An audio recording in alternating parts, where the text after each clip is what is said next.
धाम की। कथा सत्संग प्रारंभ समय का साथ केवल साहे बंदो गुरु सत स्वामी सकल गुण सागरम चरण रज लय गरु सिर पर जोगति अगम जागर त्याग भक्ति पुनि प्रेम ज्ञान निज अखंड अनुभव दीजिए करे करुणा प्रभु दीन जानि जन अपना कर लीजिए।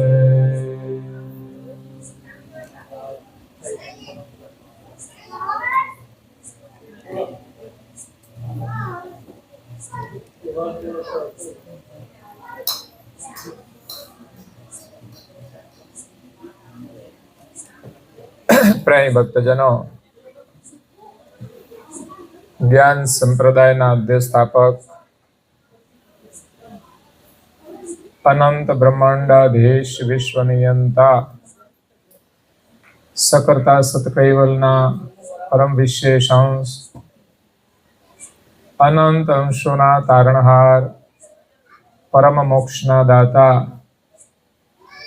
કૈવલ વેતા પરમ વિશેષ અંશ પરમ ગુરુ શ્રીમદ કરુણાસાગર મહારાજના પટ શિષ્ય પૂજ્ય શ્રી નારાયણદાસજી મહારાજ પ્રાતઃકાલ ઉપાસના અંતર્ગત ગુરુ સ્તુતિને વિશે ગુરુનો મહિમા સમજાવતા કહે છે કે પ્રથમ વંદુ ગુરુ સત સ્વામી.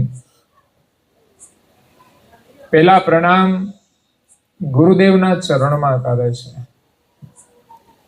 પૂજ્ય શ્રી નારાયણદાસજી મહારાજ શ્રીના ગુરુ પરમ ગુરુ છે અને વિશ્વના ગુરુ પણ પરમ ગુરુ છે. એટલે ગુરુ અને પરમ ગુરુ બંને સંબોધન અહીં લાગે છે. તો પ્રથમ વંદના ગુરુના ચરણમાં કરે છે. ગુરુને નમન કરવાથી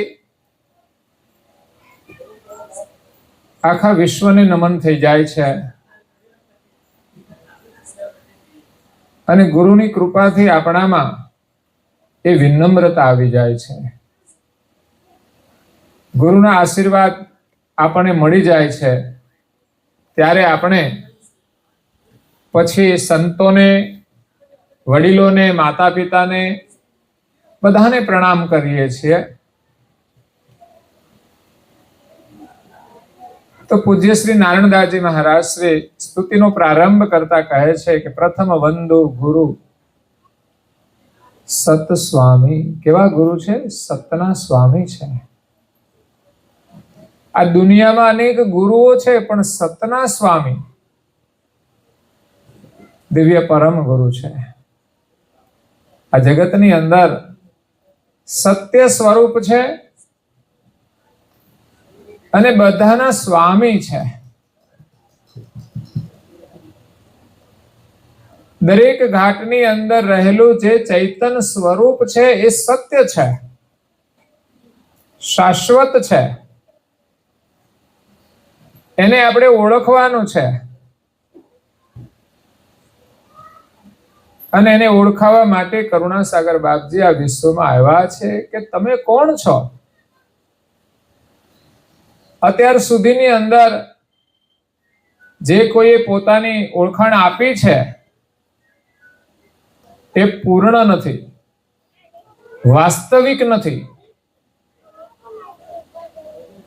કોઈએ કહ્યું કે હું શિવ છું, કોઈ કહ્યું હું બ્રહ્મ છું. એ પણ ભ્રમ છે, પૂર્ણ સત્ય નથી. એટલે ઘાટ માત્રની અંદર રહેલા જે અંશો છે, જે ઘાટને ચલાવી રહ્યા છે, એ અંશ સત્ય સ્વરૂપ છે.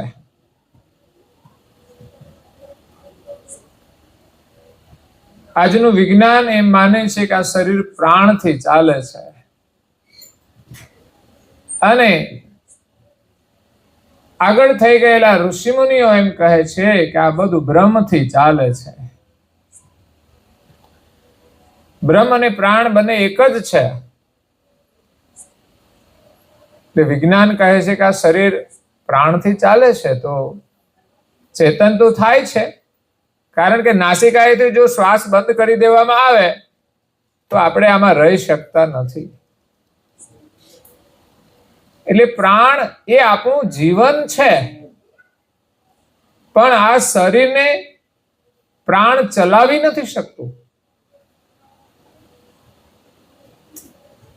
શરીરમાંથી ચૈતન ચાલ્યો જાય છે, પછી પ્રાણ તો આપણને મળે છે અહીંયા, જેને વિજ્ઞાન કદાચ ઓક્સિજન કહેતું હોય.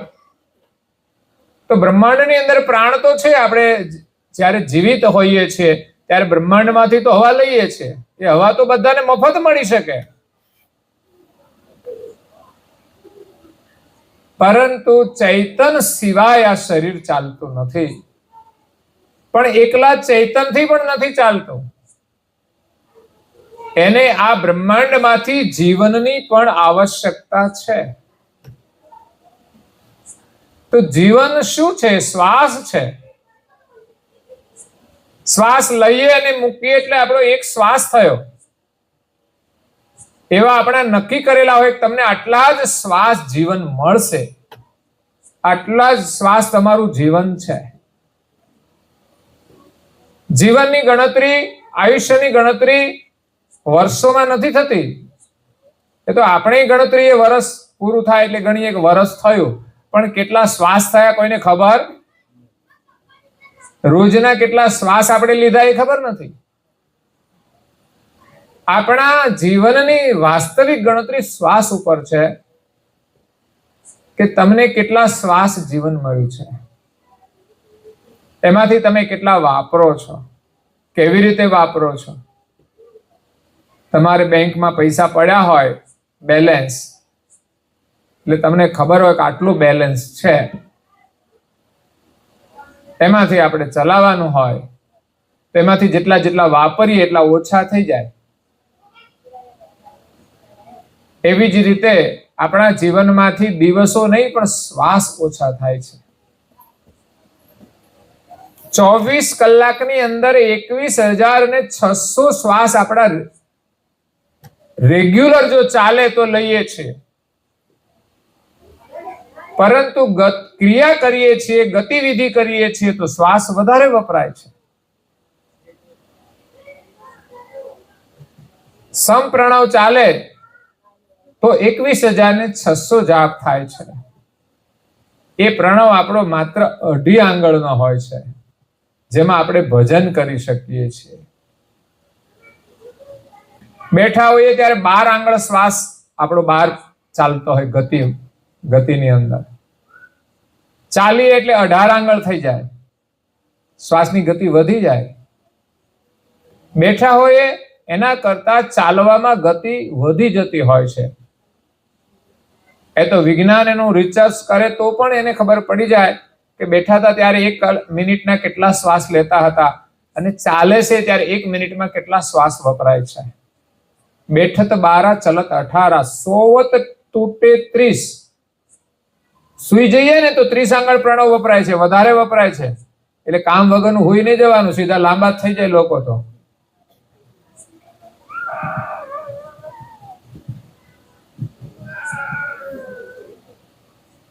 તો એ રીતે આપણા પ્રણવની હાનિ થાય છે. સારા કાર્યોમાં આપણે વાપરીએ તો ભલે નહીં વધારે ચાલે તોય ચિંતા નહીં, કારણ કે સારા કામમાં વપરાણો છે ને. પૈસા આપણા વધારે વપરાય પણ સારું કામ કરીએ તો આપણને આનંદ થાય. પણ બેઠા બેઠા હુતા હુતા દોડતા દોડતા કામ વગરના જતા રહે તો આપણું જીવન વ્યર્થ ચાલ્યું જાય છે. એક એક શ્વાસથી જો ભગવાનનું સ્મરણ કરવામાં આવે તો આપણને જીવનમાં કેટલો લાભ મળે છે એનો આપણે વિચાર નથી કરતા અને એમ જ આપણું જીવન ગુમાવી દઈએ છીએ. બેઠા બેઠા વાતો કરવામાં આપણો કેટલો સમય જાય ખબર પડે? આ તો કથાનો ટાઈમ થઈ ગયો એટલે, નહીં તો પછી કેટલો સમય જાય ખબર નહીં. પ્રસંગ હોય ત્યારે આપણને આ લાભ મળે છે. તો આપણને જીવન મળ્યું છે, એનો આપણે સદુપયોગ કરવાનો છે. મતલબ કે આ શરીર ચાલે છે તો એક ચૈતન્ય છે આ શરીરમાં ચલાવનારો, એ સત છે. અને બીજું જે જીવન આવે છે એ પણ સત્ય છે. એના વગર પણ આ ગાડી ચાલવાની નથી. એકલો અંશ આ ગાડી ચલાવી શકતો નથી. એને બહારથી જીવન લેવું જ પડે. જીવન આવે તો જ એ ચલાવી શકે. અને જો અહીંથી નાક બંધ કરી દેવામાં એટલે ભાઈ રજા, ગાડી મૂકીને ચાલ્યા જાય. એને જવું પડે, રહી પણ ના શકે. આ કુંભક કરતા આવડે ને, પ્રાણને કુંભક કરી દેતા આવડે તો એને શ્વાસ ના લેવો પડે અને રહી શકે. પણ કોઈ ક્રિયા નથી થતી કુંભકમાં, સમાધિવત સ્થિતિમાં. એટલે આ શરીરની અંદર સત્ય આપણું સ્વરૂપ છે, એને આપણે ઓળખાવાનું છે. એને જાણી લીધું તો સમજવાનું બધું જ દુનિયામાં આપણે જાણી લીધું. જેના વડે દુનિયામાં બધું જાણવામાં આવે છે એને આપણે જાણી લઈએ એટલે બધું જાણી લીધું. પછી દુનિયાને કઈ જાણવાની જરૂર નહીં. કારણ કે જે કંઈ થવાનું છે તો આપણા વડે જ થવાનું છે ને. આપણે ગમે તે કરીએ પણ આપણા વગર કંઈ થાય ખરું? તો કંઈ જ ન થતું હોય તો આપણે પોતાને જ જો જાણી લઈએ ને તો આપણે કરવા જેવું કંઈ રહેતું જ નથી. આપણે પોતામાં જ મસ્ત રહીએ છીએ અને પોતાને જાણી લઈએ એટલે આ જગતનો બનાવનાર જે માલિક છે એની પણ આપણને જાણ થઈ જાય તો એની સાથે આપણી એકતા થઈ જાય. પણ આ પોતાની જાણ અને માલિકની જાણ, આ બે જાણ લઈને પરમ ગુરુ આવ્યા છે. એ સત્યના સ્વામી છે, એને આપણે પ્રણામ કરીએ. એમના આશીર્વાદથી જ એમના શરણમાં જઈશું, આપણે એના શરણમાં રહીશું અને ત્યાં જ આપણને શાંતિ મળશે. બાકી દુનિયામાં બધા જ દોડાદોડી કરી અને ચાલ્યા જ જાય છે. કોઈ કમાઈને વધારે ચાલ્યા જાય, કોઈ ભોગ વિલાસ કરીને ચાલ્યા જાય, કોઈ સાદગીમાં જીવીને ચાલ્યા જાય. આખર બધા જ ભૌતિક રીતે ગમે તેટલું મેળવે એનું કોઈ જ મૂલ્ય નથી. ઋષિ મુનિઓ સર્વસ્વનો ત્યાગ કરી અને સંન્યાસી જીવન જીવીને ચાલ્યા ગયા છે. એટલે આ બધું મળવા છતાંય માણસને શાંતિ તો મળતી જ નથી. તો શાંતિ આપણને ગુરુના ચરણમાં મળશે.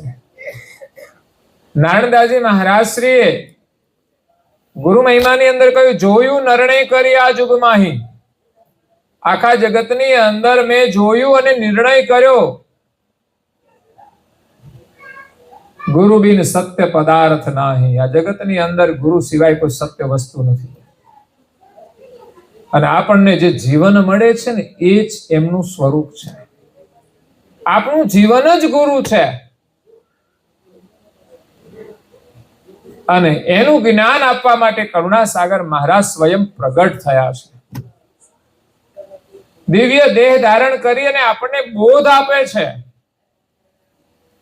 અને પરમ ગુરુનો મહિમા જાણી નારણદાસજી મહારાજ શ્રી એમની કરુણાથી ને કૃપાથી જે ગતિ પ્રાપ્ત કરી અને એના દ્વારા આપણને બોધ આપે છે કે આવા સમર્થ ગુરુ આ વિશ્વમાં પ્રગટ થયા છે અને આપણે એના શરણમાં આવ્યા કે એના દર્શન થયા, આપણું અહોભાગ્ય કહેવાય.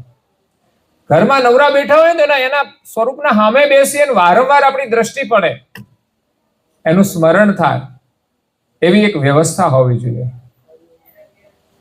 આપણા ઘરની અંદર આપણે નવરા બેઠા હોઈએ તો આપણી દ્રષ્ટિ પરમ ગુરુના સ્વરૂપમાં જોડાય. કંઈ સાંભળવાનું હોય તો પણ એવા ઇન્સ્ટ્રુમેન્ટ આપણે વગાડવા જોઈએ કે જેથી આપણને ભજન સાંભળવા મળે, બોધ પ્રાપ્ત થાય, આપણને આનંદ આવે. આનંદ માટે આપણે મનોરંજનના સાધનો ન લાવવા પડે, પણ જેમાં આપણું કલ્યાણ સમાયેલું છે એવી પ્રવૃત્તિથી આપણે આનંદ કરવાનો છે. નહીતર સંસારની અંદર જીવ પ્રયાસ કરે છે આનંદ કરવા,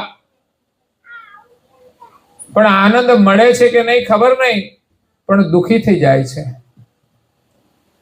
થોડો ઘણો આનંદ કરવા જતા એ વધારે દુઃખી થઈ જાય છે. એને ખબર નથી હોતી કે આનંદ કરવા જતા આવી પરિસ્થિતિ ઊભી થશે. એટલે પૂજ્ય શ્રી નારણદાસજી મહારાજ શ્રી પરમ ગુરુના શરણમાં વંદન કરે છે.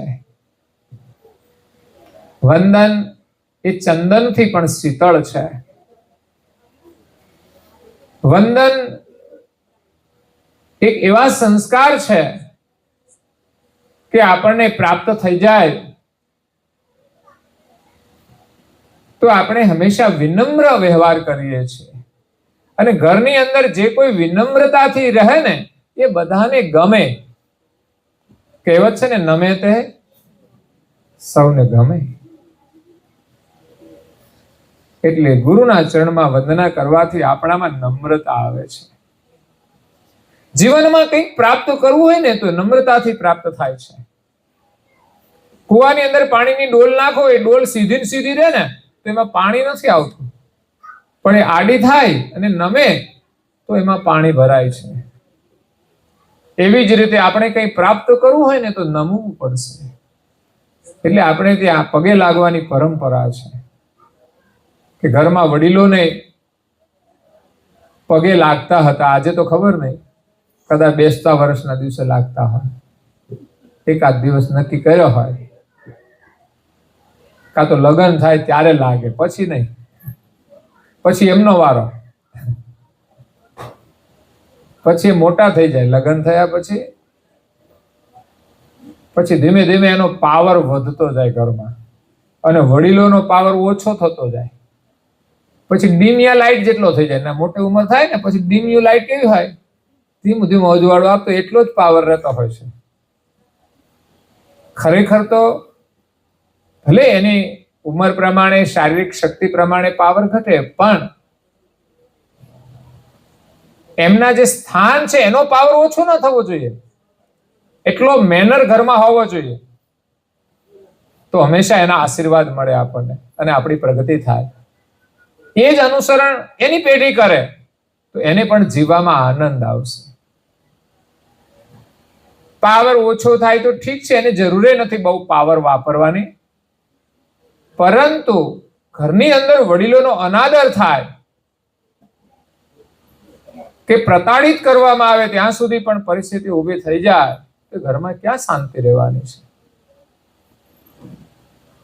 એટલે પરમ ગુરુની કૃપાથી આપણા ઘરનું વાતાવરણ સુંદર રહે છે. હું ફરું છું બધા પરિવારોમાં, એ પરમ ગુરુની કૃપાનું પરિણામ મને દેખાતું હોય છે. તો પરમ ગુરુ એ સત્યના સ્વામી છે. સકલ ગુણ ગતિ સાગરમ, સાગર સમાન છે. એની ગતિ સાગર જેવી છે. અને સકલ ગુણ ગતિ, પરમ ગુરુની અંદર તમામ પ્રકારની કરુણાઓ સમાયેલી છે, એમ તમામ પ્રકારના એનામાં ગુણ સમાયેલા છે. ગુણની અંદર એ સાગર સમાન છે. પરમ ગુરુના શરણમાંથી આપણને બધા જ ગુણ પ્રાપ્ત થાય છે. તા ચરણ રજ લઈ ધરું શિર પર, એવા પરમ ગુરુના ચરણની રજ નારણદાસજી મહારાજ શ્રી કહે છે હું લઈ અને મારા માથા ઉપર ચડાવું છું. ગુરુના ચરણની રજ પણ કેટલી મહત્વની છે, વિચાર કરો.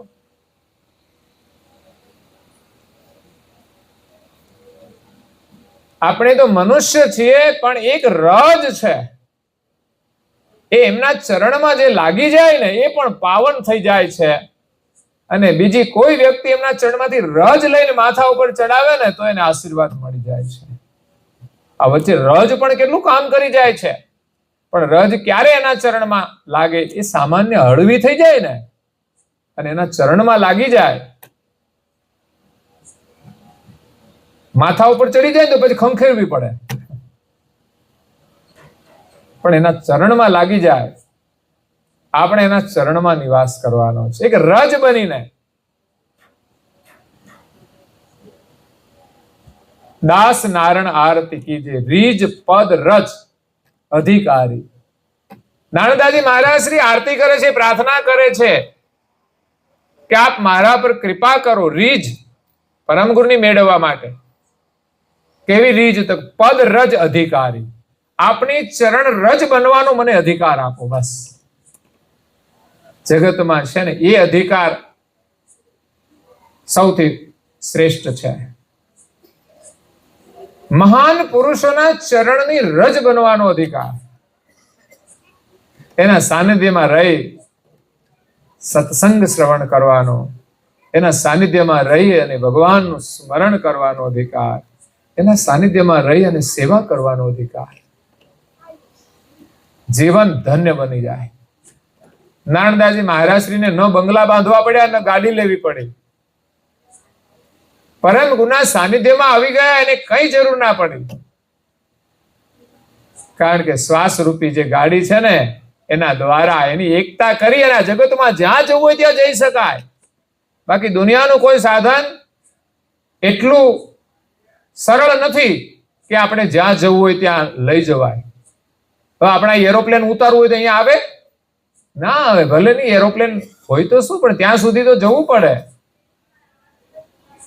જ્યારે શ્વાસ રૂપી ગાડી છે ને, એમાં જે મહાપુરુષો બેસી ગયા ને, એ દુનિયાના કોઈ પણ છેડે જઈ શકે છે. એને કોઈ વિઝાની જરૂર નહીં. જ્યારે આજે તો પ્લેન તમે લઈ લ્યો ને, તો બીજા દેશના સ્પેસમાંથી નીકળવું હોય ને, અવકાશમાંથી, તો ના નીકળવા દે. ઉપર એ બધા હક રાખ્યા છે. બોલો, આ બધા દેશના દરેકની સ્પેસે વેચેલી છે ઉપર, કે અમારી સ્પેસમાં તમે ના ઘૂસવા દઈએ. પણ એને ખબર નથી આ કશું આપણું નથી. નીતિથી બધાને ચાલવા દેવા જોઈએ, અનીતિ કરીશું તો એ સ્પેસ આપણી છે નહીં. એના માટે લડાઈ થતી હોય છે. જે આપણું નથી એના માટે દુનિયા લડી રહી છે.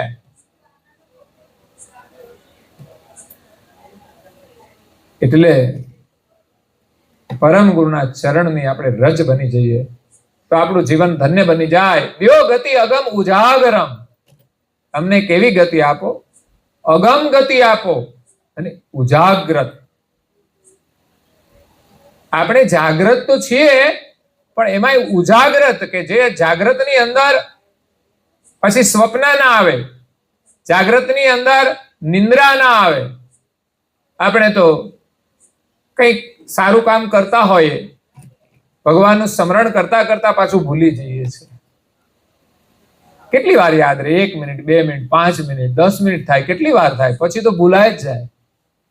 તો એ જાગ્રતમાં ઉજાગ્રત ગતિ આવી જાય ને, તો 24 કલાક એનું સ્મરણ ચાલે, અહીંની પ્રવૃત્તિ સહજ રીતે ચાલે. આપણી દ્રષ્ટિ એના ચરણમાં જ રહે અને આપણે સંસારનું કાર્ય કરીએ. એવી ઉજાગ્રત ગતિ આપણે પરમ ગુરુ પાસે લેવાની છે. પરમ ગુરુના શરણમાં આવી ગયા છે અને આપણે માનીએ પણ છીએ, પણ સંસારની વાતો આવે ને તો બધું આપણે ભૂલી જઈએ છીએ. એમાં આપણને બહુ રસ પડે છે, પણ એ રસ ખારો છે. સારો નથી, ખારો છે. એ આપણો આનંદ ખારો કરી દેશે. સંસારની અંદર બધાનું જીવન ખારું થઈ જાય છે, કારણ કે રસ જ ખારો છે. સમુદ્રનું પાણી ખારું છે, આ સંસાર સાગર છે, એનો રસ ખારો છે. પણ એમાંથી આપણે મીઠું પાણી ગ્રહણ કરવાનું છે, ભગવત સ્મરણ રૂપી.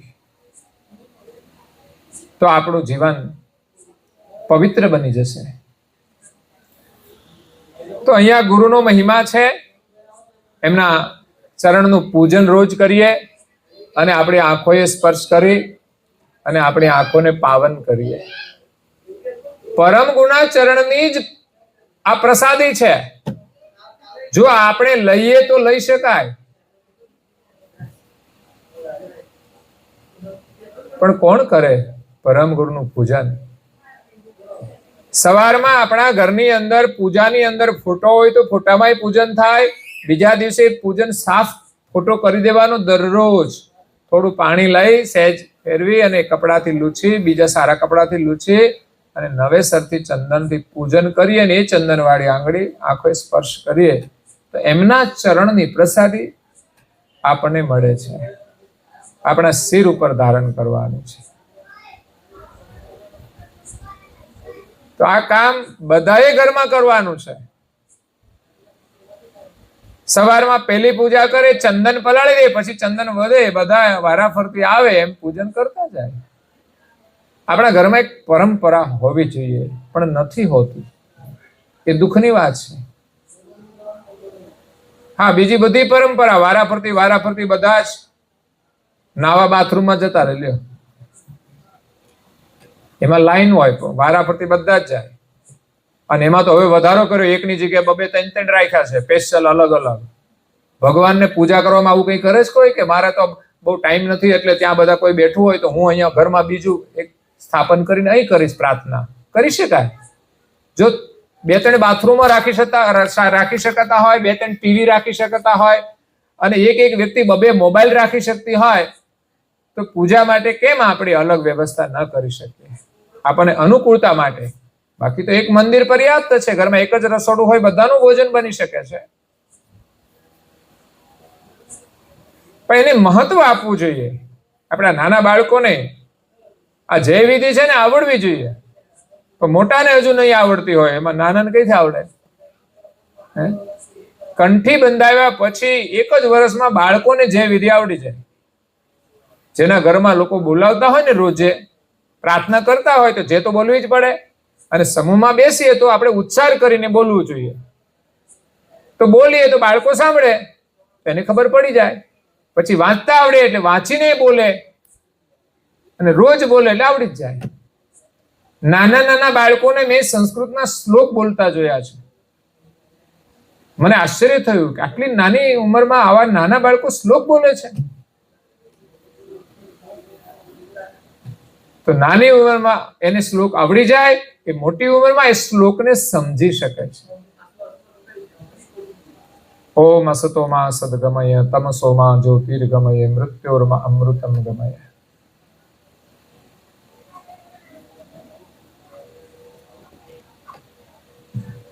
તો આ પરંપરાનો આપણે ખ્યાલ રાખવાનો કે આપણા બાળકોને આપણે સારા સંસ્કાર આપવાના છે. અને સ્તુતિ પ્રાર્થના થોડી આવડે, એને આપણો મંત્ર દીક્ષા આપીને મંત્ર પણ શીખવો. તમે 5 મંત્ર બોલી અને સ્કૂલમાં જાય, આપણે પણ 1 માળા કરી અને કામ પર જઈએ. કપાળમાં તિલક તો અવશ્ય હોવું જ જોઈએ. આ ભારત દેશ છે, ઋષિ મુનિઓનો દેશ છે. અહીંયા કોઈ પ્રતિબંધ નથી. કોઈ પણ ધર્મ પાળવામાં, કોઈ પણ તિલક કરવામાં ક્યાંય એને રોકવામાં નથી આવતા. જ્યારે વિદેશમાં આ બધું નથી હોતું, છૂટ નથી હોતી. ત્યાં કંપનીઓની અંદર તમને તિલક કરીને જવા પણ ના દે, ગળામાં કંઠી પણ ના રાખવા દે.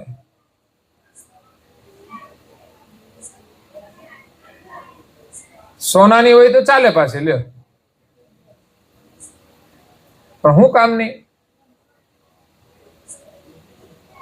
એટલે ગૌરવપૂર્વક આપણે બધાએ સવારમાં પૂજન કરી અને આપણા બાળકોને આપણે કરી આપવું જોઈએ.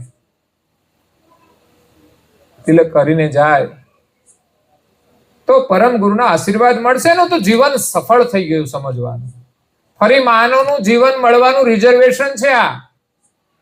બાકી પૈસા કમાયા અને ભોગ વિલાસના સાધનો ભેગા કર્યા, એને ફરી માનવ જીવન મળશે કે કેમ કોઈ ગેરંટી નથી. પણ ભગવત સ્મરણ કર્યું હશે, પૂજા કરી હશે, કપાળમાં તિલક કર્યું હશે ને, તો ફરી માનવનું જીવન મળશે. બાકી ક્યાંય તિલક કરવાનો આવે છે કોઈ ઘાટમાં? કોઈ ચિંતા જ નહીં.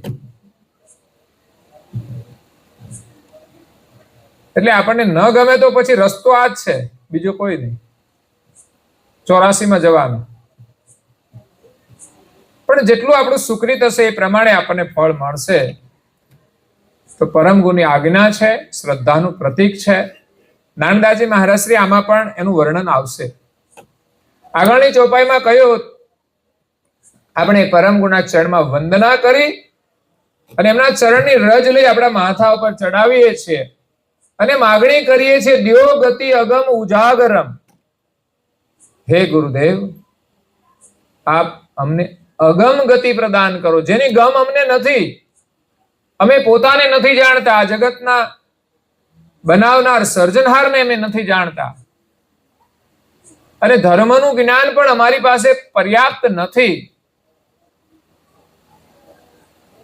તો આપ જે અગમ જ્ઞાન લઈને આવ્યા છો, એ જ્ઞાન અને એની ગતિ, કથા સાંભળવાથી કે ગ્રંથ વાંચવાથી જ્ઞાન મળે છે, પણ ગતિ તો એની કરુણાથી જ મળશે.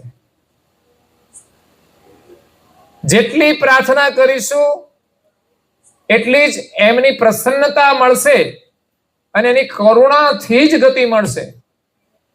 એટલે આપણે સવારે નિત્ય પ્રાર્થના કરવી જોઈએ, ઉપાસના કરવી જોઈએ. જેમાં નારણદાસજી મહારાજ શ્રી એમના હૃદયથી જે પ્રાર્થનાઓ કરી છે એ શબ્દોનો પાઠ છે, અને શબ્દોના માધ્યમથી આપણે ભાવ પ્રગટ કરી અને પરમ ગુરુને પ્રાર્થના કરવાની છે. તો માગણી કરવાની છે, વંદના કરીને. આપણે મંદિરમાં અમે તો માગવા તો જઈએ જ છીએ ને, કે હે ભગવાન અમને કંઈક આપો, પેટમાં દુખે છે તો સારું થઈ જાય. જે જે સમસ્યાઓ હોય એ માગણી સ્વાભાવિક આપણે કરીએ છીએ. છોકરા થોડા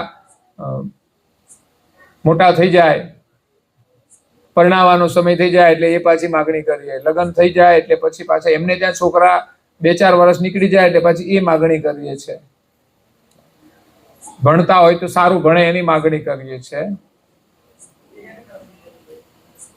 બધું સારું છે, બધું સારું થાય એ સારું છે, પણ માગવા જેવું કઈ રહી ના જાય એનું ધ્યાન રાખવાનું છે. આ બધું માગવાથી જ મળે એવું નથી. પ્રારબ્ધ અનુસાર હોય છે. એટલે આપણે માગણી કરીએ તો આપણો એક સદભાવ આપણે રજૂ કરીએ છીએ, અને યોગ થાય તો મળી જાય છે. પરંતુ ન માગે ને તોય મળે છે. આ પ્રારબ્ધ સાથે જોડાયેલું છે. પરંતુ ભક્તિ, જ્ઞાન એ આપણને પ્રારબ્ધથી નથી મળતા, પરંતુ એના માટે આપણે માગણી કરવી પડે છે, એના માટે પ્રયત્ન કરવો પડે છે, એના માટે અધ્યયન કરવું પડે છે. તો અહીંયા નારણદાસજી મહારાજ કહે છે કે ત્યાગ, ભક્તિ, પુનિ, પ્રેમ, જ્ઞાન, નિજ અખંડ અનુભવ દીજીએ. આટલું બધું માગવાનું છે, અને આવું માગવાનું છે.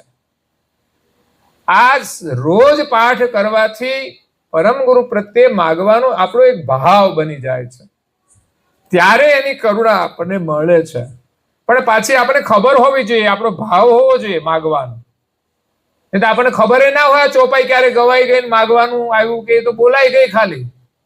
પાઠ કરવો એ વસ્તુ અલગ છે, અને પ્રાર્થના કરવી એ વસ્તુ અલગ છે.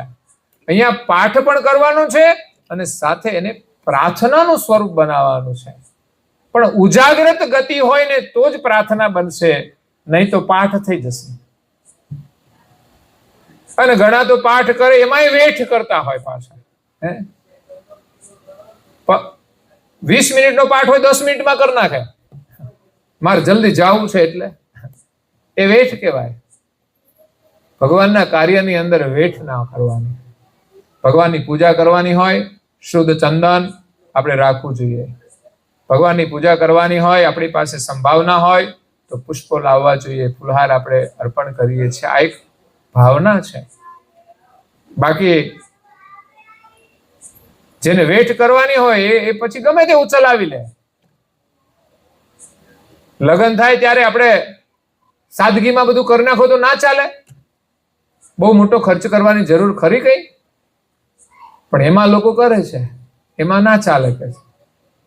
પૈસા ના હોય તો એ માથે કરીને પણ સારું દેખાવ કરવો જોઈએ એમ. જયારે ભગવાનનું કાર્ય હોય ત્યારે માણસ બધું ચલાવી લેતો હોય છે કે આમાં તો ચાલશે બધું. આમાં નહીં ચાલે કશું. સંસારમાં જેવું હશે બધું ચાલશે. અને બાકી ગમે તેટલું તમે સારું કરવા જશો ને તોય તમારો સંસાર છે ને એટલો બધો સારો નહીં બની શકે ભગવાનની કૃપા સિવાય. એટલે ત્યાગ, જીવનમાં ત્યાગ છે ને એ બહુ મોટી શક્તિ છે. જો માણસ ની અંદર ત્યાગ ભાવના આવી જાય ત્યારે એનામાં મોહ છૂટી જાય છે. અને જે ત્યાગે છે ને એ બધાથી આગે છે, એ જ જીવનમાં આગળ વધે છે. એના ઘરની અંદર જ સમૃદ્ધિ આવે છે. જમીનની અંદર ખેડૂત કંઈક વાવે છે ત્યારે એમાંથી એને મળે છે. એમ આપણે જેટલો ત્યાગ કરીશું એનાથી અનેક ગણું આપણને મળશે. પણ લોકો ત્યાગને બદલે ભોગ વૃત્તિથી જીવન જીવતા હોય તો એ દુઃખી થઈ જાય છે. એની પાસે જે હોય એ પણ ખતમ થઈ જાય છે. એટલે ભોગનો ત્યાગ એ બહુ મોટો ત્યાગ છે. ભોગની અંદર સંયમ એ મોટો ત્યાગ છે. કોઈના માટે જીવી એ મોટો ત્યાગ છે. રામાયણમાંથી તમને બોધ મળે છે ત્યાગનો. એક એક પાત્ર એકબીજા માટે કેટલો ત્યાગ કરે છે. પરિવારની અંદર પણ બધા જો એકબીજા માટે જીવે અને ત્યાગ કરે ને તો ઘરની અંદર ક્યારેય દુઃખ ના આવે, બધા જ ખુશ રહે. પણ એનાથી ઉલટી ગંગા વહેતી હોય ને ત્યારે ઘર તો એનું એ જ છે, પરંતુ બધા જ દુઃખી થઈ જાય છે. બધા એકબીજા પાસેથી દુઃખ સુખની ચાહના રાખે છે કે એ મને સુખ આપે.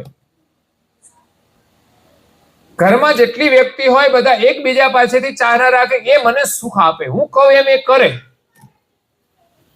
ચાહના એ હોય છે હું કહું એમ બધા કરે તો મને સુખ મળે. પણ આપણે કોઈ કહે એમ કરીએ તો આપણને સુખ ના મળે. જો એ ત્યાગ ભાવના આવી જાય ને તો માણસ સુખી રહે છે. આપણે કહીશું એમ બધા નથી જ કરવાના, કારણ કે આપણે કહીએ છીએ બધું સાચું નથી હોતું.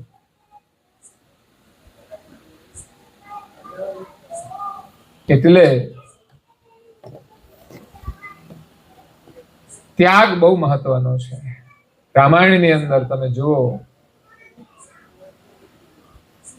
રામચંદ્રજીએ પોતાના પિતાના વચન ખાતર રાજ્યનો ત્યાગ કર્યો છે.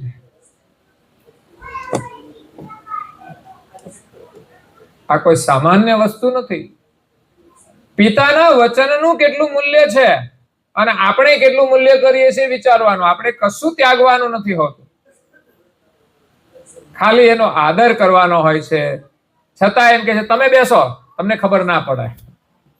ભાઈ મોટા થઈ ગયા, લગ્ન કર્યા પછી પણ પત્ની આગળ કશું ના ચાલે એટલું બધું. હો પાછું પિતા આગળ ચાલે ને એટલું પત્ની આગળ ના ચાલે.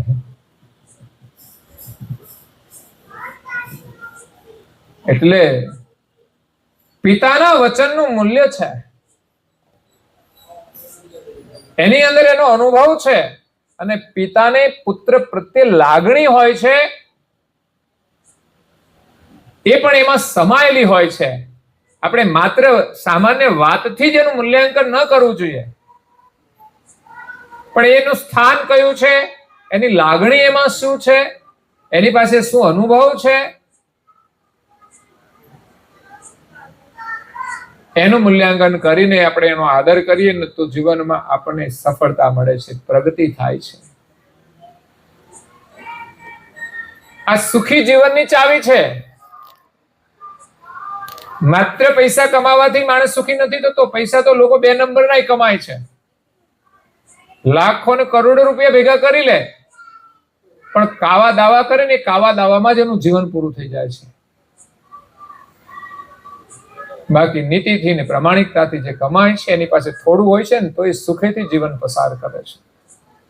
અને પરિવારની અંદર સંબંધોનો જે આદર કરે છે એનાથી પણ વધારે સુખી જીવન જીવે છે. શ્રવણે શું કર્યું? માતા પિતાનો આદર તો કર્યો છે. એની પાસે મિલકત કેટલી હતી એ કોઈને ખબર નથી,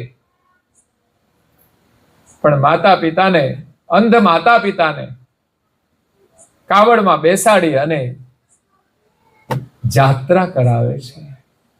કેટલી ઉમદા ભાવના! પુત્રની અંધ માતા પિતાની સેવા કરવી અને એટલા પ્રેમથી એમની પત્ની કહે છે, હું સેવા ના કરું, તમારા આંધળા મા બાપને તો કુવામાં નાખો. કેટલું યોગ્ય છે? એ સમયમાં પણ એટલી સ્વચ્છંદતા હશે ખરી? એ આવા ઇતિહાસ ઉપરથી જોવા મળે છે. તો એવો જો પ્રશ્ન કર્યો હોય અને એના જવાબની અંદર શ્રવણ કહે છે, તારે રહેવું હોય તો માતા પિતાની સેવા કરવી પડશે, નહીં તો પછી તમે તમારા ઘરે ચાલ્યા જાઓ, એ કઈ બીજી જરૂર છે નહીં. જે માતા પિતાએ એને જન્મ આપીને મોટા કર્યા છે, ત્યારે તો એમને પતિ રૂપે મળ્યા હોય તો એનું મૂલ્ય એને એ રીતે કરવું જોઈએ કે માતા પિતાનું યોગદાન એમના પુત્ર પ્રત્યે કેટલું છે, અને એ મોટા કર્યા પછી આપણને મળે છે. નહીં તો જન્મ્યા ત્યારથી લઈ આવતા ને સંબંધ કરીને પછી મોટા કરવાતા.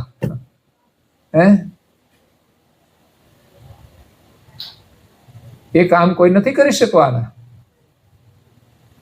એટલે એમની સાધના અને તપશ્ચર્યાનું મૂલ્ય કરવું જોઈએ. એ કદાચ બે શબ્દ કહે તો સાંભળી લેવા જોઈએ, અને વડીલોએ પણ સમજદારી રાખવી પડે.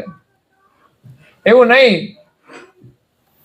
કે આપણને ઘરમાંથી હાંકી કાઢે ત્યારે આપણને કંઈક સમજણ આવે. કામ વગર કોઈ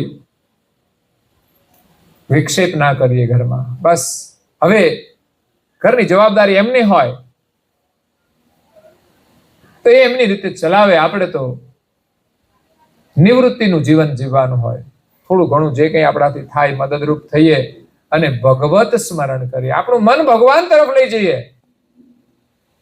આપણી જવાબદારી પૂરી થઈ ગઈ, આપણે કોઈ ટેન્શન નહીં રાખવાનું. છોકરાને પરણાવી દીધા પછી એને જીવનમાં એમની સ્વતંત્ર જવાબદારી હોય છે. થોડી ઘણી આપણે માર્ગદર્શન કરીએ, થોડી હેલ્પ કરીએ કે આપણો સમય સારી રીતે જાય, પણ વિશેષ સમય અને વિશેષ અભ્યાસ આપણે ભગવત સ્મરણનો કરવો જોઈએ. સારી વાતો સાંભળવાની, સારા ભજન સાંભળવાના, સારા લોકો સાથે બેસવાનું, અને નવરા બેઠા બેઠા થોડી માળા કરવાનો અભ્યાસ કરીએ. એવું નહીં ગમે ત્યાં જવું પડે ટાઈમ કાઢવા. આ તો મોબાઈલો હતા ને એટલે સારું થયું, નહીં તો કોરોનામાં બધા છે ને હેરાન થઈ જાય. ઘરમાં કંટાળી જાય. પણ મોબાઈલ હતા ને કોઈને ખબર જ ના પડી કે કેમ કોરોના ચાલ્યો ગયો.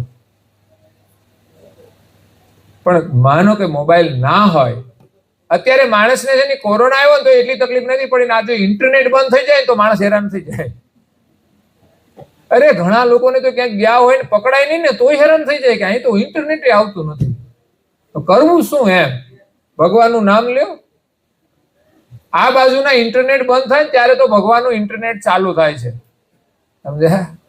નહીં તો અહીં ઇન્ટરનેટ હાલે ત્યાં સુધી આપણને ક્યાંય ભગવાનમાં મન લાગે જ નહીં. એનું ઇન્ટરનેટ જ ચાલુ ના થાય.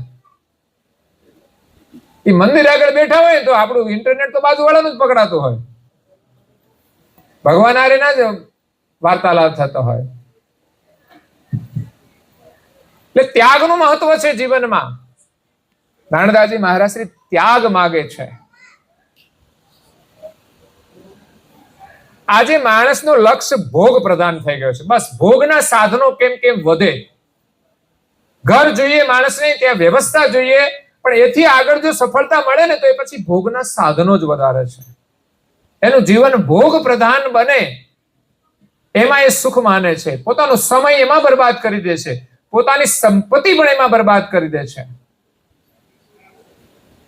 હું કોઈ સામાન્ય પરિવારો છે ગામડાની અંદર, સારા મકાનોની જરૂરિયાતો હોય જ છે, પણ આ તો જેની પાસે મકાનો હોય છે સારા, એની પાસે વિશેષ જ્યારે મળે છે એ પોતાનું જીવન ભોગ પ્રધાન બનાવી દે છે. હા, આપણી અમુક લિમિટ હોય છે વ્યવસ્થાની, પછી આપણે આપણું જીવન યોગ પ્રદાન કરવું જોઈએ. ભોગ પણ સંયમથી ભોગવવા જોઈએ. એવું નહીં કે ભોગની અંદર આપણે ડૂબી જઈએ, ભોગના આપણે ગુલામ બની જઈએ. અને આજે બધા માણસો ભોગના ગુલામ થઈ ગયા છે.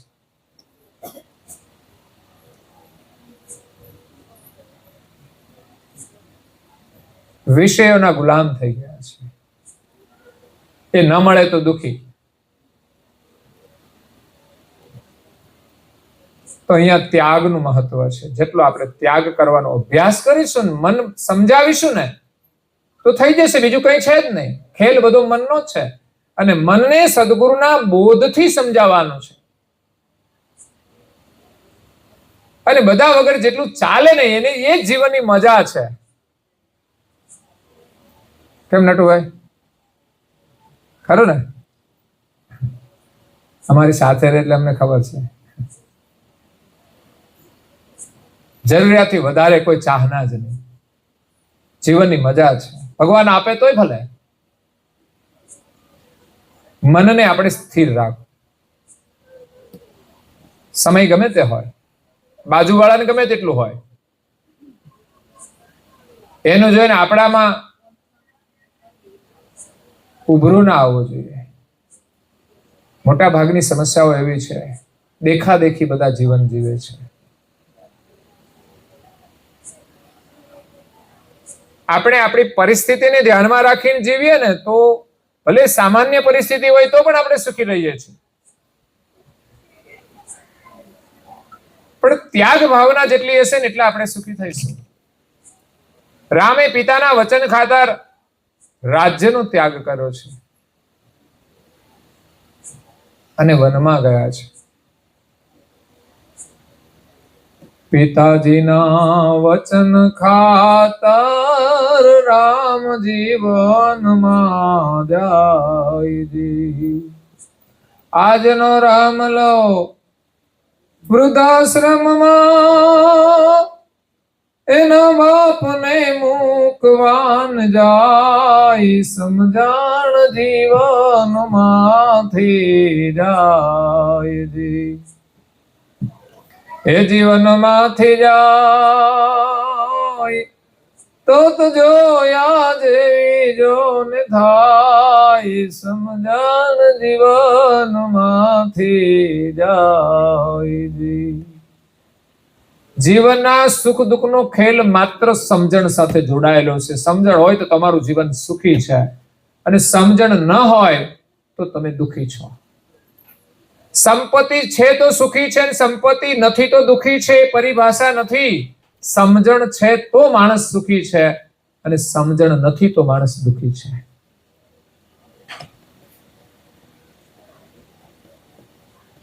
પતિ અને પત્ની લડે, ક્યાં જરૂર હોય છે લડવાની? હામાં ફોર્મ ભરાવે. બોલો, આ કઈ ચૂંટણી છે કે ઘરમાં લડવાનું હોય? બસ સામ્રાજ્ય માટે, સત્તા માટે લડવાનું. ઘરમાં મારું હાલવું જોઈએ, બસ. સત્તા, ઈગો, અહીં લડાઈ છે કોર્ટ સુધી પહોંચી જાય. પાછી જેટલી માણસમાં પાવર શક્તિ હોય ને, એટલો માણસ લડાઈ કરે. એટલે સમજણ નહીં હોય ત્યાં સુખ નથી.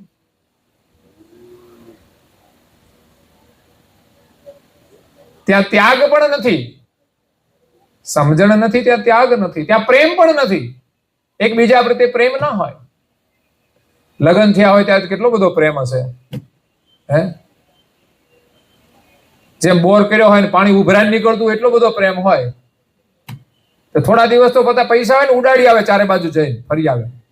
આ ઉભરો છે બધો. અને પછી બે ઘરમાં હામાં લડતા હોય. કોર્ટ સુધી જતા હશે, એને લગ્નના દિવસો યાદ નહીં આવતા હોય.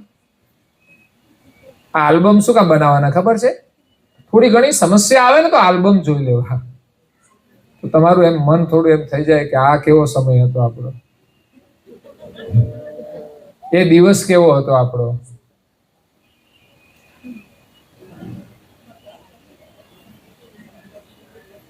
અત્યારે તો લગભગ લોકોને જોવાની જરૂરત છે. લગ્નના હારા ફોટા ને બધું. આમ તો લોકો શેર તો કરતા જ હોય છે, પ્રોફાઇલ ઉપર રાખે, નવા હોય ને આમ તમારે એ લગ્નના ફોટા રાખે. પણ પછી લગ્નના ફોટા નીકળી જાય ને સમજવાનું કંઈક ગડબડ હશે. લોકો આના ઉપરથી મૂલ્યાંકન કરી લે છે કે આને આ શેર કેમ નથી કરતા. બોલો, આ રીતે ખબર પડી જાય લોકોને.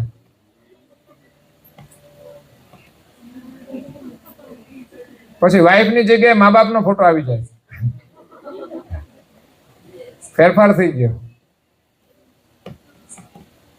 સમજીને બંનેના ફોટા રાખો. આપણે એવું નથી કહેતા કે આમનો ના રાખવો જોઈએ.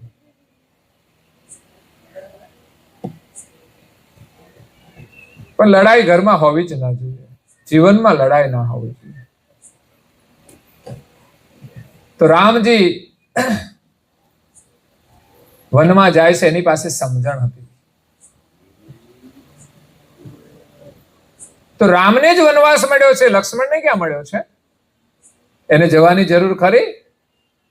પણ મોટા ભાઈની સાથે એમની સેવામાં લક્ષ્મણ પણ એ ઘરનો ત્યાગ કરે છે. તો લક્ષ્મણ ત્યાગ કરે છે તો એની પત્ની પણ એટલો જ ત્યાગ કરે છે. જેનો પતિ એમને છોડીને ચાલ્યો જાય છતાં પણ કોઈ ફરિયાદ ન કરે કે ના તમારે તો નથી જવાનું. બાકી ઘરવાળા જો કોઈ બીજાની સેવામાં જાય, ભાઈની સેવામાં, તો ઘરવાળી પાછી રોકી દે. હા, અમે હું કામ આવ્યા છીએ? એની પત્નીમાં એટલો ત્યાગ છે. એની માતા ઉર્મિલા એને છૂટ આપે કે જા બેટા વાંધો નહીં, પણ પત્ની પાસેથી રજા લેવાની, છતાંય પત્ની એને રોકે નહીં. તો પત્નીની કેટલી બધી ત્યાગ ભાવના કહેવાય. લક્ષ્મણથી પણ વિશેષ કહેવાય. ત્યાર પછી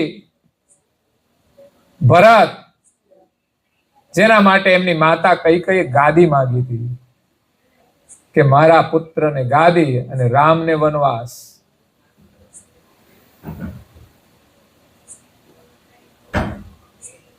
તો ગાદીના અધિકારી તો રામ જ હતા. એને વડીલનો કેટલો આદર કર્યો છે ભરતે કે ભલે માં મને ગાદી આપે, રામને વનવાસ આપ્યો છે,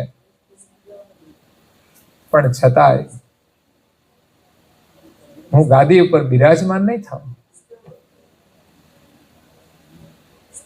ચિત્રકૂટ સુધી જાય છે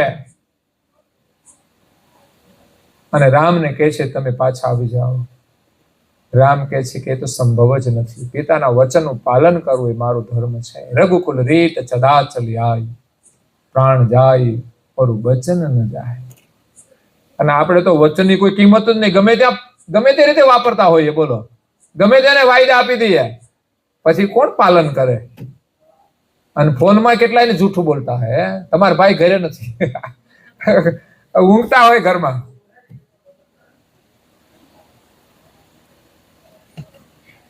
અને એ છોકરાઓ સાંભળે ને કે મમ્મી એમ કે છે કે પપ્પા ઘરે નથી અને પપ્પા તો ઘરમાં હોતા છે, એટલે એ શીખી જાય બધું. બાળપણથી આ બધું અભ્યાસ થઈ જાય કે આમ બોલવું જ જોઈએ થોડું ઘણું. એમ બહુ સતવાદી ના થવાય એમ આ કળિયુગમાં.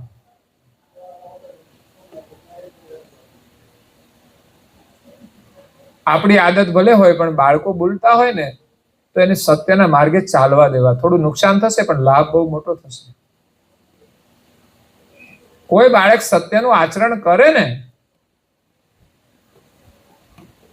પણ એનો લાભ બહુ મોટો હશે ભવિષ્યમાં. એ તમારા પ્રત્યે પણ સત્યનું આચરણ કરશે. જે બીજા પ્રત્યે અસત્યનું આચરણ કરશે ને કોઈક દિવસ આપણા પ્રત્યે પણ કરશે. સમસ્યા એ છે આપણે બીજા માટે જે હથિયાર તૈયાર કર્યા છે ને એ હથિયાર આપણા માટે વપરાય છે, એટલે એ ઘાતક બની જાય છે. એટલે કોઈના માટે પણ આપણે એવા સંસ્કાર નહીં આપવાના, ખોટું કરવાના. તો ભરતજી જાય છે રામજી પાસે અને કે હું ગાદી નહીં સંભાળું. ત્યારે રામજી એમની પાદુકા આપી અને ભરતજી એ પાદુકા ગાદી ઉપર બિરાજમાન કરી અને પોતે અલગ સ્થાનની અંદર જે નંદીગ્રામ, જે અયોધ્યાથી એક બાજુ ત્યાગમય જીવન જીવે છે. સામ્રાજ્ય તો રામનું જ છે. શત્રુઘ્ને પણ એટલું જ ત્યાગ કર્યો છે. એ પણ ઘર છોડીને નીકળી જાય છે નંદીગ્રામ બાજુ. આ તો વર્ષો પછી જયારે એની પત્નીને પૂછે છે એની માતા, ત્યારે ખબર પડે છે કે શત્રુઘ્ન તો ઘરે નથી, ક્યાં ગયા છે. બધા ભાઈઓની અંદર એટલો ત્યાગ છે, એની ધર્મ પત્નીઓની અંદર પણ એટલો જ ત્યાગ છે.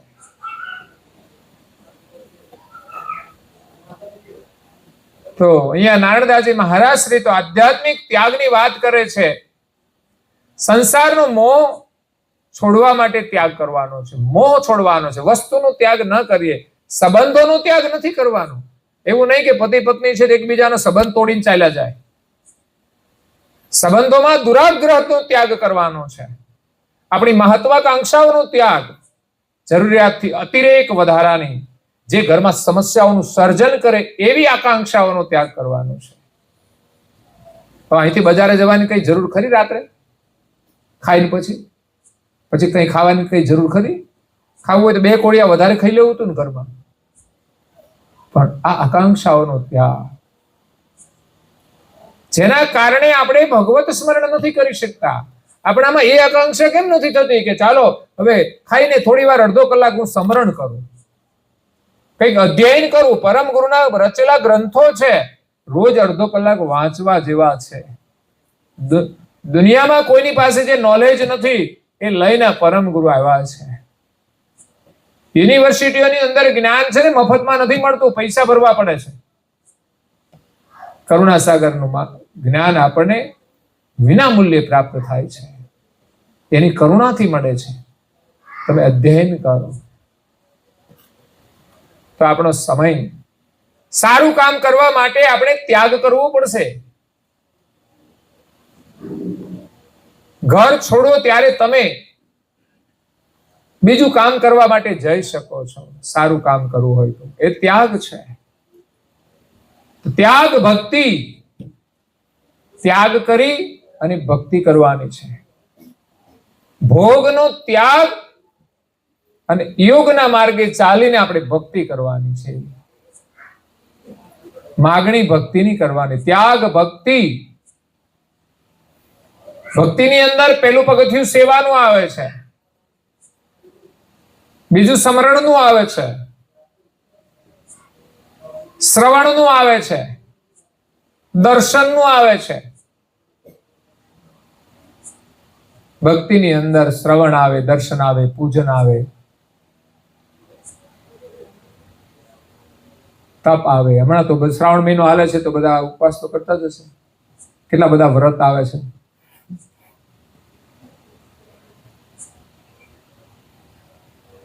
પણ આપણે દેખાદેખી વ્રત નથી કરવાના, આપણે તો કાયમ વ્રત કરવાનું. થોડા દિવસ માટે જ નહીં. એક દિવસના અભ્યાસથી આપણા જીવનમાં કાયમ માટે એવું સ્વભાવ બની જાય, એવું વિચાર બની જાય, એના માટેના વ્રતો છે.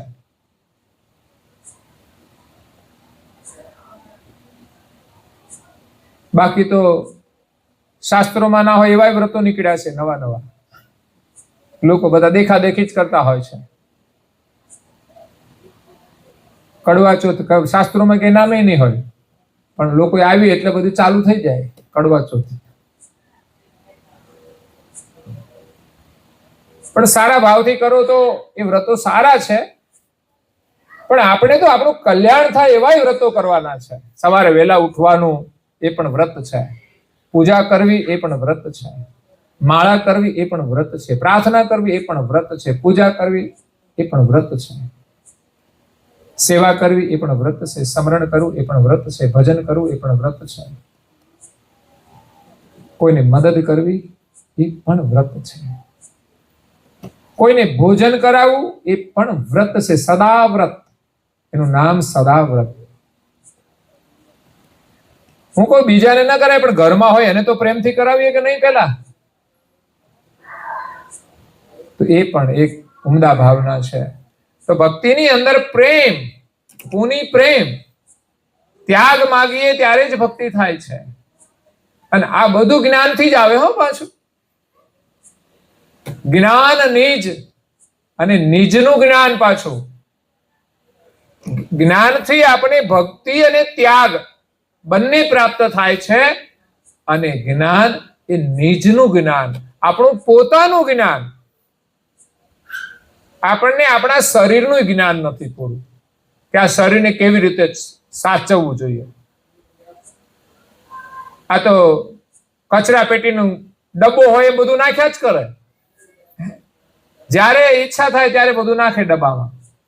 કચરા પેટીમાં ક્યારે નાખવું એનો કોઈ નિયમ હોય છે ભાઈ? કે 7 વાગે જ નાખવું, 8 વાગે જ નાખવું? ના, ગમે ત્યારે નાખી શકાય. એમ લોકો આ મુખમાં છે ને અંદર બધું ગમે ત્યારે નાખ્યા કરે છે. બોલો, ઘણાની કચરા પેટી આખો દિવસ ચાલુ જ હોય છે, ખુલ્લી જ હોય. બાકી ઋષિમુનિઓ નિયમ આપ્યો છે કે ખાવાનો પણ નિયમ છે. સવારે જમી લો, પછી કશું જ ખાવાનું નહીં. પણ ખાધા પછી કલાક પછી કંઈક મળી જાય તો વળી આપણે ચાખી તો લઈએ જ કેવું છે.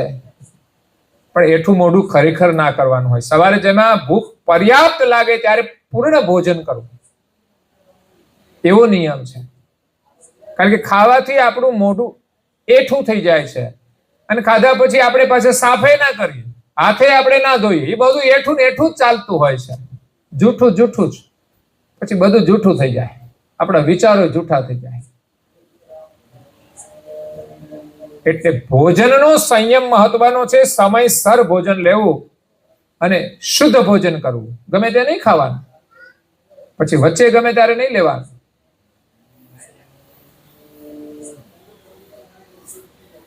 એટલે ભોજનનું પણ જ્ઞાન હોવું જરૂરી છે. અને આ શરીરને ચલાવનાર આપણે પોતે પોતાને જાણીએ એ બહુ મહત્વનું છે. એકવાર વિચાર કરીએ કે આ શરીરમાં હું કોણ છું. આ શરીર મળ્યું એના પહેલા હું ક્યાં હતો કઈ ખબર નથી, અને એક દિવસ આ શરીર છોડીને મારે જવાનું છે ત્યારે પણ ખબર રહેવાની. અને અત્યારે વર્તમાનમાં હું આ બધું કરી રહ્યો છું, પણ કરનાર હું કોણ છું એનો મને ખ્યાલ નથી. તો એના માટે પરમ ગુરુના શરણમાં માગણી કરવાની છે કે મને મારું ભાન કરાવો. અને કરુણાસાગર બાપજી કહે છે કે તું કૈવલનો અંશ છે, ચૈતન છે, એની સજાતિનો છે. તું શરીર નથી. શરીર પાછળ તું દોડીશ નહીં, શરીરની ગુલામી કરીશ નહીં. શરીરની વ્યવસ્થા જેટલી જરૂરી છે એટલું કર, અને એટલું તો સહજમાં થઈ જાય એમ છે. એક મજૂર માણસ જો થોડી મજૂરીથી એનું જીવન ગુજરાન ચલાવી શકતો હોય, તો પછી જેની આવક વધારે છે એ તો સરળતાથી જીવન જીવી શકે. જરૂરિયાત કેટલી? રોટી, કપડા ઓર મકાન. મકાનનું પાછું માપ નહીં, પાછું કેવડું મકાન જોઈએ ને કેવું જોઈએ, પણ માણસોની સંખ્યા પ્રમાણેનું મકાન જોઈએ. 5 માણસ હોય તો એ પ્રમાણેનું મકાન જોઈએ. ઘરમાં 10 સભ્યો હોય તો 4 રૂમ જોઈએ, 5 રૂમ જોઈએ. પણ 2 જણા હોય ને 5 રૂમ ને શું કરવાના? બધે સાફ સુફી જ કરવાની ને. અને કાં તો ભંગાર બધો બજારમાંથી લાવ્યા જ કરે ને બધા રૂમોમાં ગોઠવા કરે.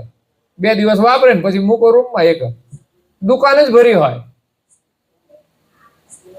અને પહેલેથી બનાવે ત્યાંથી જ માળિયાની વ્યવસ્થા કરે. કેમ? તો કે આપણે સામાન તો લાવવાના જ છે બજારમાંથી, એટલે મૂકવા તો જોઈશે જ ને. અને આપણે કોઈને આપવાના તો નથી જ. નહીં કામ કરીએ, નહીં કામનું હોય કે નહીં ઉપયોગ કરીએ તો આપણે કોઈને આપવાના નથી, હાચવીશું. માળિયા ઉપર ચડાઈ દેશું, 12 મહિને કાઢશું, સાફ કરીને પાછું ભરી દેશું. આ આપણું જીવન છે. ત્યાગ, ભક્તિ, પુનિ, પ્રેમ, જ્ઞાન, નીચ. ત્યાગ કેવો?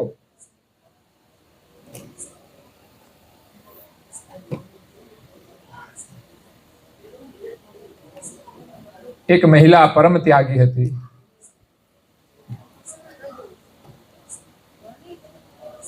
એની પાસે એક માત્ર કુટિયા હતી. કુટિયાની અંદર 2 વાસણ હોય અને ચૂલો હોય. એ લાકડા લાવી અને એમના સળગાવીને એમનું પોતાનું જમવાનું બનાવી લે, એટલું જ એમની પાસે વ્યવસ્થા હતી. કોઈ યાત્રિકો આવ્યા અને ત્યાં રોકાયા. એ તો બધા ઘરે સગવડ વાળા હોય, એટલે બહાર નીકળે ને ત્યારે 2-3 ઠેલા હારે લઈને જ નીકળે. ખબર છે ક્યાંક મળશે નહીં મળે, ચિંતા કેટલી છે. ઝૂંપડીની અંદર તો કોઈ વ્યવસ્થા નહોતી, એટલે એમણે કહ્યું કે તમે આ ઝૂંપડીની અંદર કંઈક પલંગ કે આવી બધી વ્યવસ્થા કરી લેતા હો. પણ એ સંત રાબિયા એમ કે છે કે ભાઈ અહીંયા રહેવાનું કેટલું છે, અને પલંગ એ જરૂરી વસ્તુ નથી. આપણે રાખીએ વસ્તુ અલગ છે, બાકી તો તમે નીચે સૂઈ જાઓ. પલંગ હોય તો એટલી જગ્યા જોઈએ, અને પલંગ ના હોય તો એની જગ્યાએ જ આપણે સુવાનું છે. સૂઈ ગયા પછી તમને ખબર છે કે હું પલંગમાં સૂતો છું? હે, મને તો કોઈ જરૂરિયાત લાગતી જ નથી, ઉપયોગ નથી કરતો, એટલે મને ખબર છે કે પલંગની બહુ કઈ ખાસ જરૂર છે નહીં. જગ્યા જોઈએ એટલી જોઈએ, બસ, બીજું કઈ નહીં.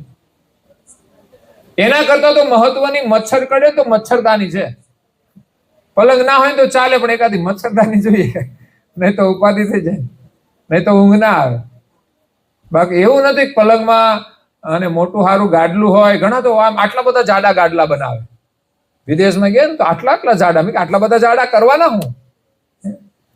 એમ લાગે કે આટલું જાડું હોય તો જ મજા આવે, એવું ખરું? બિલકુલ નહીં. આ કોઈ વસ્તુ કામની નથી. માત્ર આટલી ગોદડી હોય ને નીચે પાથરવાની, બહુ થઈ ગઈ.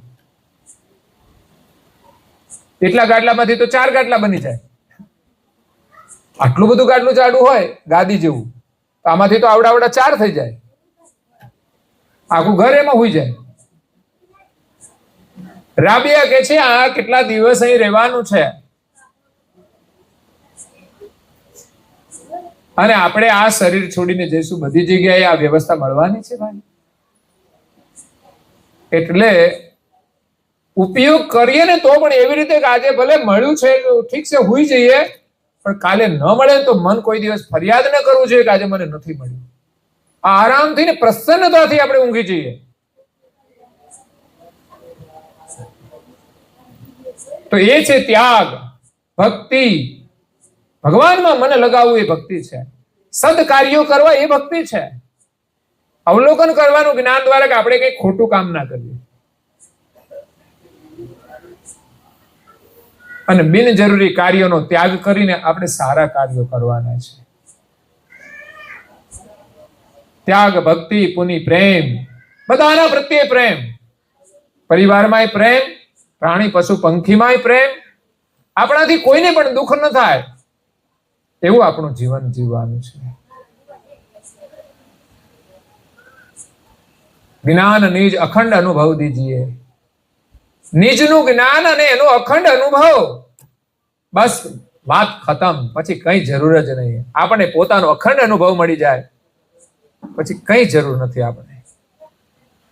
બાકી લાખો ને કરોડો ભેગા કર્યા છે ને જે દિવસે શ્વાસ ખૂટી જાય ને તે દિવસે પૈસા કામ નહીં કરે, અને બધું છોડીને ચાલ્યા જશે.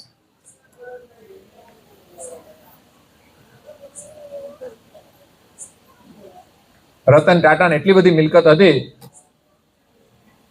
પણ છતાં અનમેરિડ રહી અને આ બધી મિલકત છોડીને ચાલ્યા ગયા. એમણે જેટલા પણ સારા કામો કર્યા, સારા કાર્યોની અંદર પૈસા વાપર્યા, એટલું એનું પુણ્ય છે. પણ આટલી બધી મિલકત હોવા છતાં એને માટે લગ્નનો યોગ ન થયો. નહીં તો આટલી બધી મિલકત હોય તો કઈ એ ના મળે એવું ના બને, પણ છતાં યોગ ના થયો તો ના થયો. એટલે સંપત્તિ મળી જાય તો બધું મળી જાય એવું પણ નથી. અને એને કરવા હોત તો ગમે તે રીતે થઈ જાય, પણ એ પોતાના નિયમ અનુસાર ચાલતા હોય, એ પ્રમાણે યોગ્ય પાત્ર ન મળ્યું હોય તો ન પણ કરે સમય પ્રમાણે. એવું નથી કે પૈસા મળે એટલે મળી જ જાય, ગમે તે મળી જાય, પણ યોગ્ય ના મળે. એટલે પોતે વિચારધારામાં જીવવા વાળા માણસ હોય તો અહીંયા આપણે પરમ ગુરુના પાસે અખંડ અનુભવ માંગવાનો છે, આપણો પોતાનો અખંડ અનુભવ. કરી કરુણા પ્રભુ દીન જાણી. હે પ્રભુ, અમારા ઉપર કરુણા કરી દીન જાણીને, ગરીબ જાણીને અમને તમારો કરી લો. ગરીબને કોણ ભય રાખે? પણ આપણે તો ગરીબ બની અને પ્રભુના થવાનું છે. અને ભગવાન છે ને એ બધાને સ્વીકારે છે. ત્યારે સંસારમાં તો લોકો છે ને અમીર હોય ને એને સ્વીકારે છે, ગરીબને કોઈ સ્વીકારતું નથી.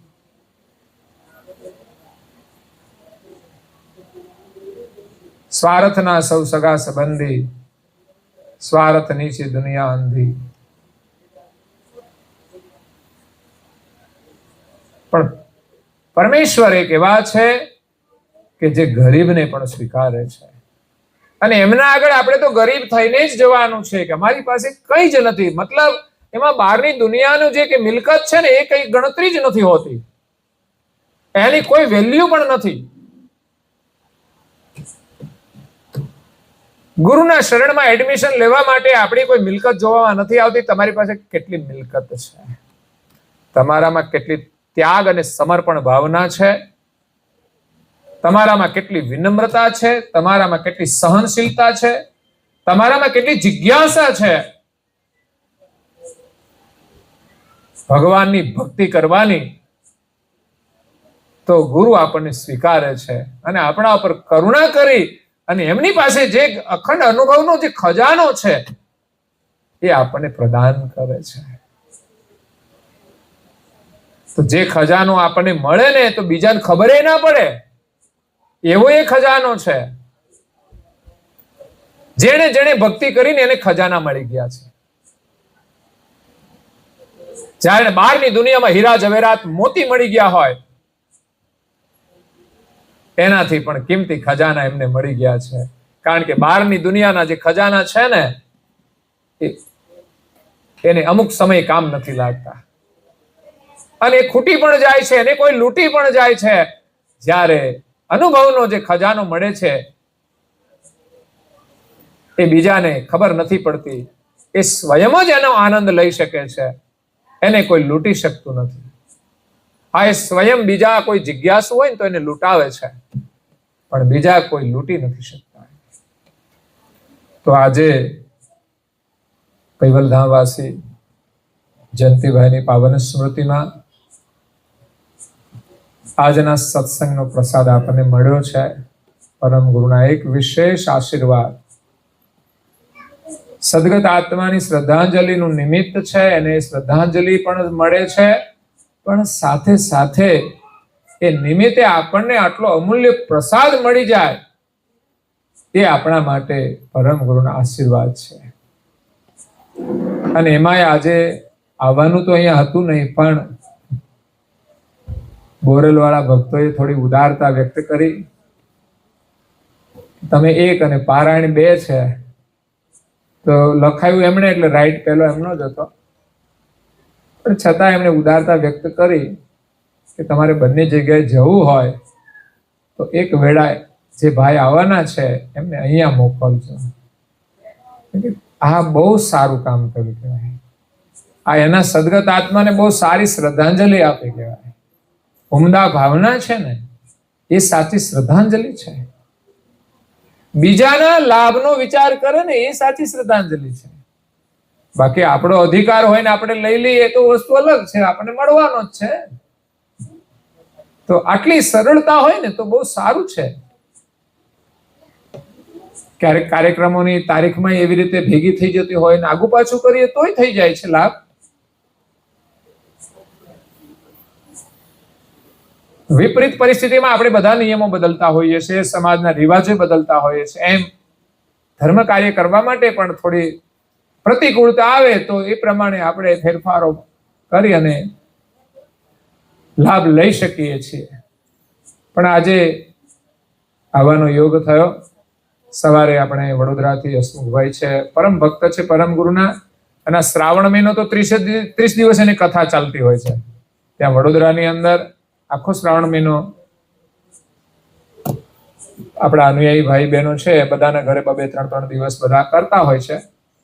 એનો બહુ જ અભ્યાસ થઈ ગયો છે. અને રનિંગની અંદર પણ અઠવાડિયામાં 2 દિવસ કે 3 દિવસ સત્સંગ ચાલે ને આપણે સાંભળવાનો ટાઈમ નથી ગયો. આપણે અઠવાડિયામાં એકવાર સાંભળતાય નહીં હોઈએ. હું કહું ઘરે ના થતો હોય તો યુટ્યુબથી પણ આપણે સાંભળી શકીએ. જ્યારે એને તો પોતાના ઘરે રાખે, કોઈ બીજાના ઘરે જાય તો એમને ત્યાં પણ જવાનું. એમની પરિસ્થિતિ સામાન્ય છે. સાંજે 8 વાગે આવે, બાંધકામ થોડું કામ કરે છે, 8 વાગે આવે, 8:30 નાહી ધોઈ ખાય અને પછી સીધું કથામાં. બાકી કોઈ ટાઈમ જ નથી મળતો. એ પોતાના માટે ટાઈમ કાઢ્યો છે એમણે. જ્યારે આપણે કરીએ છીએ કામ બધા, પણ એ બધા પરાધીન છે, બધા આ બાજુના છે બધા કામ. એક દિવસ કરેલા કામ છોડીને ચાલ્યા જઈશું, જ્યારે આ જે કામ થઈ રહ્યા છે એ ભાથું એમની સાથે આવવા વાળું છે. એટલે આમ તો એમનું જીવન એક સાધુ પુરુષ જેવું છે, ઋષિ જેવું છે. બસ પોતાનું જીવન પરમ ગુરુના સત્સંગમય છે અને પોતાનું જીવન સાદગી વાળું છે. સામાન્ય પરિસ્થિતિ હોવા છતાં એ વર્ષ દરમિયાન અન્નકૂટ છે, પૂનમ છે, એવું બધું કર્યા જ કરે.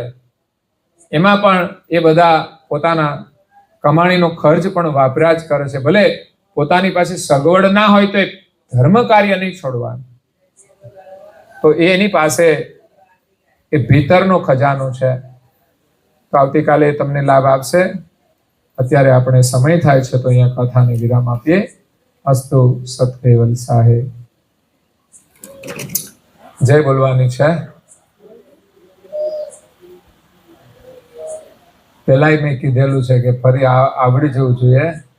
એટલું કાચું કામ કહેવાય. તમે ભણેલા ગણેલા.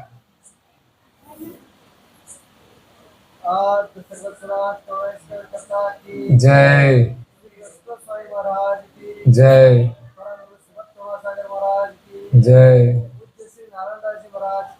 જય જય જય જય જય જય જય. કથા સત્સંગ પૂર્ણાવતી કા સત્ય.